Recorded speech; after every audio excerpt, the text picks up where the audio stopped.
নমস্কার, সবাই কেমন আছেন? আশা করি সবাই খুব ভালো আছেন। আমরাও খুব ভালো আছি। তো আজকে মহরম, সেই উপলক্ষে ঘরে বানিয়েছি আমি সেমাইয়ের পায়েস বা সেমাই দিয়ে হালুয়া, যে যাই বলুন। তো এই মহরম উপলক্ষে আমি যে সেমাইটা বানিয়েছি সেটার রেসিপি আপনাদের সাথে আমি শেয়ার করছি।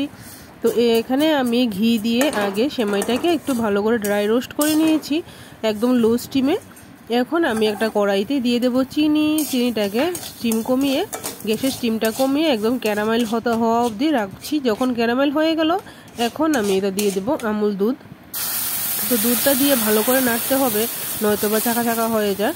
তো এখন আমি দুধটার মধ্যে দিয়ে দেব সামান্য পরিমাণে গুঁড়ো দুধ, গুলে আবার দিয়ে দিয়েছি, আবার নর্মাল গুঁড়ো দুধও দেবো।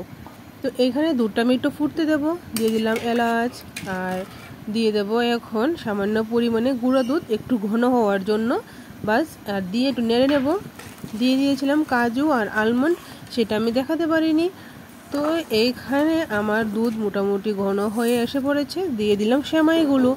তো এই সেমাইটা আমি এনেছিলাম হায়দ্রাবাদ থেকে, চারমিনার গেট গিয়েছিলাম তখন, সেখান থেকে এনেছিলাম। সেই রেসিপি আপনাদের সাথে এখন শেয়ার করছি। তো এইখানে আমার হালুয়া রেডি। তো যদি ভিডিওটা ভালো লাগে একটা লাইক দিয়ে আমার পেজটাকে ফলো করে দেবেন।